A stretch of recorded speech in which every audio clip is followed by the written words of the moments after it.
क्या आपको लगता है सीएम योगी के बिना उत्तर प्रदेश में बीजेपी की नैया पार हो पाएगी? अगर भाजपा ऐसा कोई निर्णय लेगी भी तो उससे आदमी बहुत चौंकेगा नहीं, क्योंकि भाजपा समय समय पर ऐसे तमाम निर्णय लेती रही है। क्या आपको लगता है कि सीएम योगी का जो बुलडोजर वाला प्रोसेस है ये जायज है?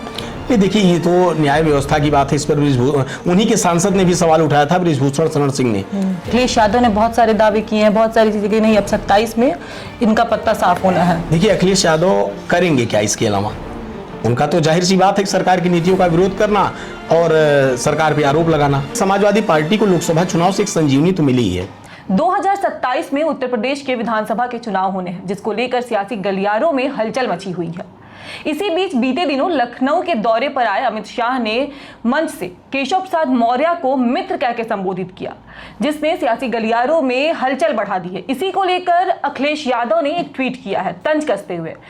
उन्होंने लिखा कि इन्होंने इश्तहार में ना लगवाया उनका चित्र, उन्होंने किसी और को कह दिया मित्र। अब इसी मुद्दे को लेकर हम अपने सहयोगी शिवेश जी से बातचीत करेंगे कि शिवेश जी, आप इस पूरे ट्वीट को किस नजरिए से देखते हैं?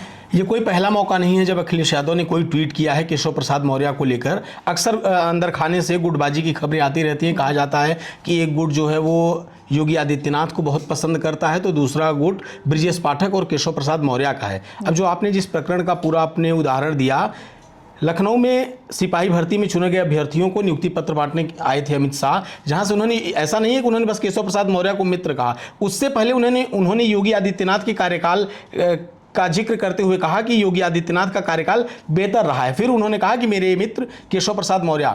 और फिर आते हैं अखिलेश यादव के ट्वीट पर। अखिलेश यादव ने जो ट्वीट किया है, ऐसा नहीं कि अखिलेश यादव ने पहले इसको लेकर कोई बात कही हो। अक्सर से ये कहा जाता है कि भारतीय जनता पार्टी में उत्तर प्रदेश में अगर बात सरकार की जाए तो एक धुरी पर योगी आदित्यनाथ हैं तो दूसरी धुरी पर केशव प्रसाद मौर्य। कई बार ऐसा भी होता है, केशव प्रसाद मौर्य दिल्ली जाते रहते हैं, और जब भी वो दिल्ली जाते हैं तो ये चर्चा जोरों पर रहती है कि सीएम योगी को अब हटाने की बात चल रही है।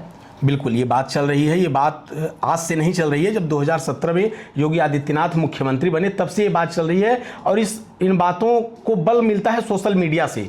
अक्सर योगी आदित्यनाथ और केशव प्रसाद मौर्य के बीच विवादों की घटनाएं आती हैं। कुछ लोग तो यहाँ तक भी कहते हैं, बीते दिनों अभी अजय राय ने एक केशव प्रसाद मौर्य के ट्वीट पर जवाब देते हुए कहा कि हार गए थे अपना जो सिराथू से, उन्हें हराया किसने। इस पर भी कहा गया कि योगी आदित्यनाथ का हाथ था। तो ये कोई नई बात नहीं है कि योगी आदित्यनाथ के विरोध में केंद्र है या फिर केंद्र का समर्थन केशव प्रसाद मौर्य को है। ये बातें अक्सर चला करती हैं कि केशव प्रसाद मौर्य के संबंध अमित शाह से अच्छे हैं और योगी आदित्यनाथ से बुरे।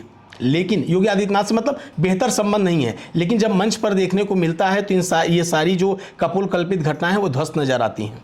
क्या आपको लगता है सीएम योगी के बिना उत्तर प्रदेश में बीजेपी की नैया पार हो पाएगी अगर ये बीजेपी केशव प्रसाद मौर्य या किसी और को लाते हैं? देखिए, पहली बात तो ये है कि अगर भाजपा ऐसा कोई निर्णय लेगी भी तो उससे आदमी बहुत चौंकेगा नहीं, क्योंकि भाजपा समय समय पर ऐसे तमाम निर्णय लेती रही है। और एक और बात अच्छाई है अन्य दलों की अपेक्षा भाजपा में कि कभी फूट की खबरें बाहर मंचों पर नहीं आती, जैसा हमें अन्य दलों में देखने को मिलता है। लोग मुखर होकर अपने पार्टी का विरोध करते हैं।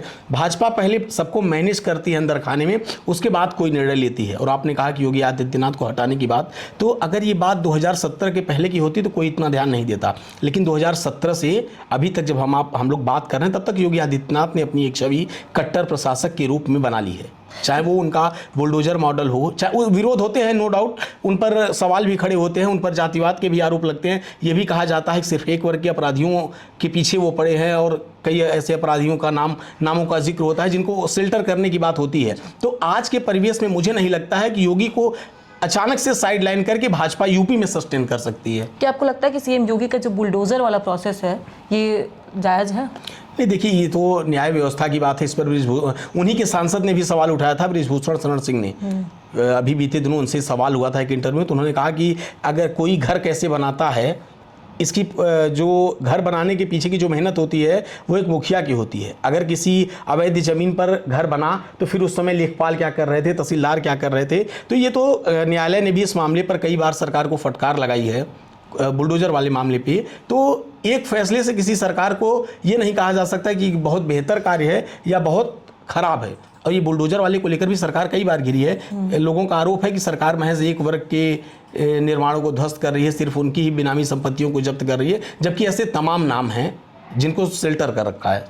क्या आपको लगता है 27 में बीजेपी आएगी? क्योंकि अखिलेश यादव ने बहुत सारे दावे किए हैं, बहुत सारी चीज़ें की, नहीं अब 27 में इनका पत्ता साफ होना है। देखिए, अखिलेश यादव करेंगे क्या इसके अलावा?